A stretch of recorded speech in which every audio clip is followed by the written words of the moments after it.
If you're starting today, here's what you need to know to grow and prosper.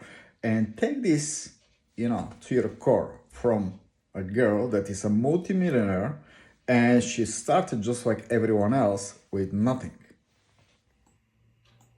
If somebody was starting today and they're in that point where they just feel like, you know what, that's great that they do all that, but like, where do I start? Like, how do I get that confidence in myself? Like, what were some of the things that you did to give yourself the confidence of knowing you could take on these tasks as rather than being partying in Old Town with everybody else? Like, what was that? Like, what was your habit like, routine like, or where'd you draw your information from? Like, what was that? Yeah, so my dad worked and still works at a pawn shop in the ghetto. We did not have a lot of money, and I did not have a lot of guidance or mentorship or entrepreneurs, anything like that. And so it's another reason why I love capitalism is because I wasn't handed anything, and I knew that nobody was coming to save me, and I didn't want anybody to come to save me. I wanted freedom.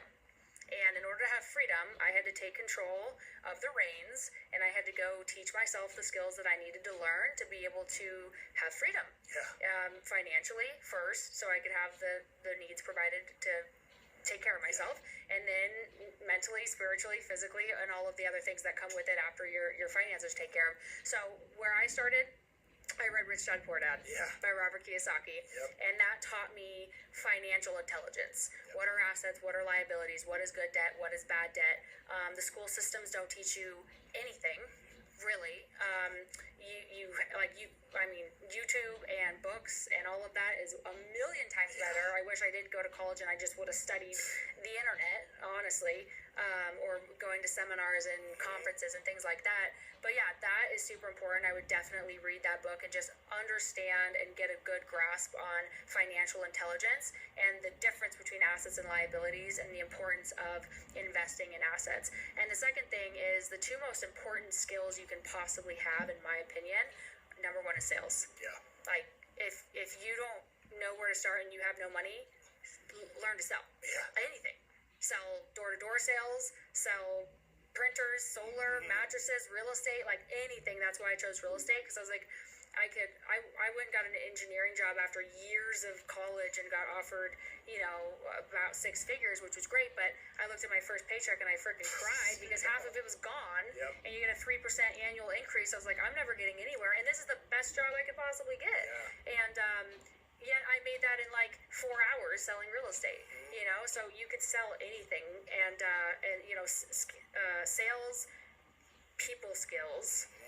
Like communication, people skills, and being able to public speak would come next, and just speaking and presenting and communicating. But that applies to everything. I think is just being able to sell and be good with people, and then having a good understanding of finances so you don't blow your money. You have to invest it.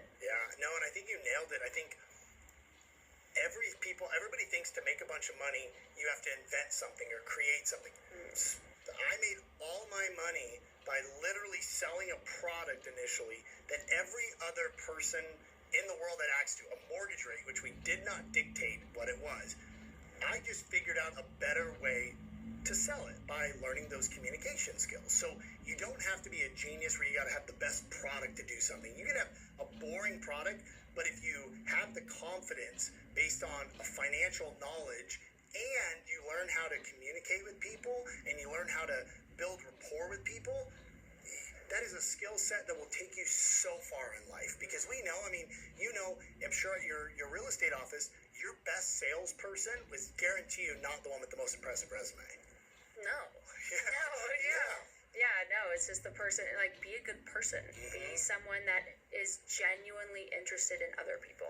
And just someone that you're trustworthy and that you can get along. You don't necessarily have to be super outgoing. You don't necessarily have to be super good looking. I mean, like, all those things aren't, people have this stigma of what salespeople look like. But yeah, you got to take care of yourself. Like, don't be a ugly slug. Thank you. Like, exactly. I wasn't just born pretty. Like, I fucking worked hard to become pretty and be able to, like, this hair is $10,000 like a month. Every 6 months I pay $10,000. Every month it's $1,500. Like, that shit costs money. I know those bills. My wife gets them. I get them.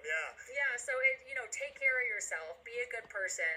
Be genuinely interested in other people and don't screw anybody over. But you can sell anything and just learn the emotional intelligence, soft skills, and learn how to manage your emotions and deal with the childhood trauma, deal with the anger issues, deal with all of that stuff, so you can really elevate yourself and take care of yourself and your family and ultimately better the world. Yeah.